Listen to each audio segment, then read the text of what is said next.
өзүм кыргыз жаран болдум, көптөгөн кыйынчылыкка туш келгенмин. Айнура Мадрахимова чоң кара айылы Өзбекстандан Кыргызстанга өткөнүнө өзгөчө кубанып турат. Ал бул айылга 27 жыл мурун келин болуп келген.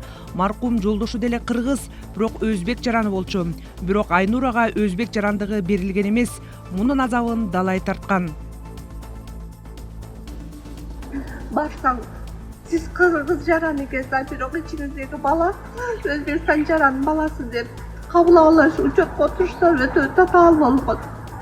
Балдарым ооруп реанимацияга түшүп калса, Өзбекстанга өткөрүп, пункттан өткөрбөй коюштун. Балдарым эмчектеги балам менен жолдошум алып өтүп реанимациядан алып карап чыккан. Мен өтө алган эмесмин. Кыргызстанга алып барса, Кыргызстанда ар бир күнүнө, саатына акча төлөткөн. Айнуранын кызы Адина болсо эми бул айылдарда билим сапатына көңүл бурулса, кыргыз тилинде окуткан бала бакча, мектептер тез арада түптөлсө деген суранычы бар. Бул жакта окуучулар окууну бүткөндөн кийин, 11 класс бүткөндөн кийин турмушка чыгып кетишет. Көбүнчө ошондой. Почти окубайт деле да. Окуса деле бирөөсү окуйт, экөөсү окуйт. Себеби өзбек мектеп бүтүп туруп, Кыргызстанга окууга кириш кыйын да, өзбекче окуган үчүн. Өзбекстанга түшөйүк десе, Өзбекстанда деле мындай эме кыла албайт, окуй албайт. Мындай билими жетишсиз болуп калат да. Бул жака мугалимдер деле жетишсиз келип, мындай бул жакта окугандар деле мындай же билим жагынан жок болуп калат, же башка жагынан жок болуп калат да. Ошол көп көйгөй болду. Эми мындай Кыргызстанга өтүп атканага мындай сүйүнүп атабыз да. Мен өзүм Бишкекте окуйм, ошо Арабаев университетинде. Мен биринчи ошол жака киргенде деле көйгөй болгон да. Өзбек паспорт менен киргенмин. Менин контрагым деле кымбат болот. Анан аны перевод кылыш керек, кээ бир нерселерди. Ошо көп кыйналып, өзбекче окуган үчүн дагы аябай кыйналгам да. Июнь айында Кыргыз өкмөтү Өзбекстанга караган Чоң Кара жана Таш Төбө айылдары жашоочулары менен чогуу Кыргызстанга өтүп жатканын жарыялаган. Ушул тапта аталган айылдарды Кыргызстанга расмий өткөрүп алуу иштери башталды. Азыр бардык айылдын тургундары менен жекече сүйлөшүп атабыз.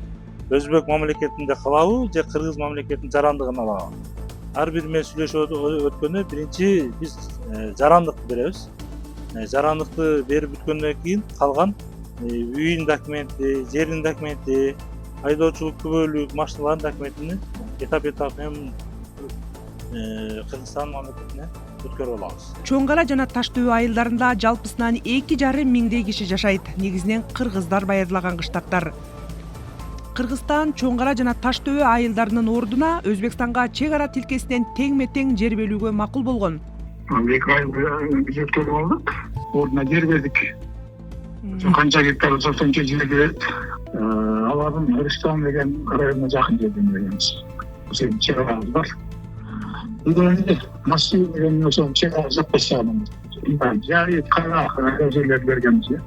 30-июлда Өзбекстан президенти Шавкат Мирзиёев Кыргызстанга мамлекеттик сапар менен келген. Кыргызстандын президенти Садыр Жапаров чек ара маселеси толугу менен чечилгенин, өткөрмө бекеттери 15-тен 30га чейин көбөйө турганын айткан. Тараптар бир нече документке, анын ичинде чек ара тилкеси жөнүндө келишимге жана Чечме булагын биргелешип пайдалануу жөнүндө макулдашууга кол коюшкан.